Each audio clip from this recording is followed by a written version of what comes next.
সংস্কার করতে হইতে সময় গেলে হবে। সংস্কার চাই, যেগুলা জরুরি সেগুলা চাই। আমাদের সুন্দর একটা পরিবেশ চাই। সবকিছু সংস্কার তো অনেক ভালো। সিগারেটের দাম গিয়ে বাড়ালাইছে 12 যে সিগারেট আড়াড়ি আছে সে 22 টাকা করে লাইছে পেনশন। তো কেন চলবে দিন নেমে গেছে না 6 টাকা 8 টাকা আসলেন কইছে 9 টাকা 10 টাকা বেচা রানলি মানে তো কমান দরকার। এগুলা তো জানতেন সবজির দাম যে বাড়াইছে মানুষ কিভাবে চলবে চলন তাই জানো কষ্ট হয়ে যায় সবাই। এটা নির্বাচন করা হোক ভোটে হোক। নির্বাচিত সরকারের দ্বারাই তো এসব এগুলো হবে, অনেক কাজ কাম নাই তো। আমরা তো বেকার করতে আছি, সংস্কার করতে হইতে সময় গেলে হবে। ভোট দিচ্ছি যে অনেক দিন হয়েছে, তো আমরা তো ভোট দিতে পারিনি। নির্বাচিত সরকারের আন্ডারে তো আমরা ফিরে আসলাম, কিন্তু আওয়ামী লীগ সরকার আমরা ফিরে। চাই যে চাঁদাবাজি যে আমাদের বাংলাদেশে যেন না থাকুক। হ্যাঁ, আমাদের সুন্দর একটা পরিবেশ চাই।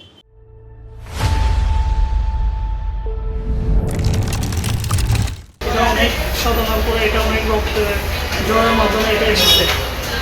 আমরা চাইবো উনি দেশে অনেক সংস্কার করতেছেন, আমাদের উচিত সবাই কাঁধে কাঁধ মিলিয়ে ওনার সাথে কাজ করে আমাদের দেশের সংস্কার করা। উনি যে সিদ্ধান্তটা নিয়েছেন আমি মনে করি উনি অনেক চিন্তা ভাবনা করে সিদ্ধান্তটা নিয়েছেন, কারণ যে হাতে অল্প কিছু সময় আছে ওই সময়ের মধ্যে আসলে সংস্কার করা সম্ভব না। এটা হচ্ছে একটা দেশ, এটা একটা গ্রাম না, ইউনিয়ন না যে যখন তখন বছর সংস্কার হয়ে যাবে। দেশে সরকার বইলে দেশে শান্তি হবে। সরকার না থাকলে তো দেশের কোনো উন্নতি বুঝতেছে ভালো শান্তি সৃষ্টি করেন, দেশটাকে রক্ষা করেন। চাইতে বাংলাদেশে একটা সুস্থ নির্বাচন হোক, এমনকি আমাদের বাংলাদেশের জনগণ সবাই আশা একটা সুস্থ নির্বাচন হবে।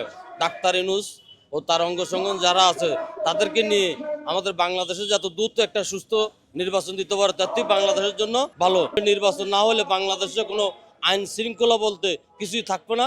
সংস্কার চাই, যেগুলা জরুরি সেগুলা চাই। যেগুলা আপনার সংস্কার হলে দেশ উন্নয়ন হবে, দেশের জন্য কাজে আসবে ওই উন্নয়নগুলা, এবং এই সংস্কারগুলা যেন দ্রুত হয়। যেহেতু গণতন্ত্র দেশ, দ্রুত নির্বাচন হলে ভালো হয় আর কি।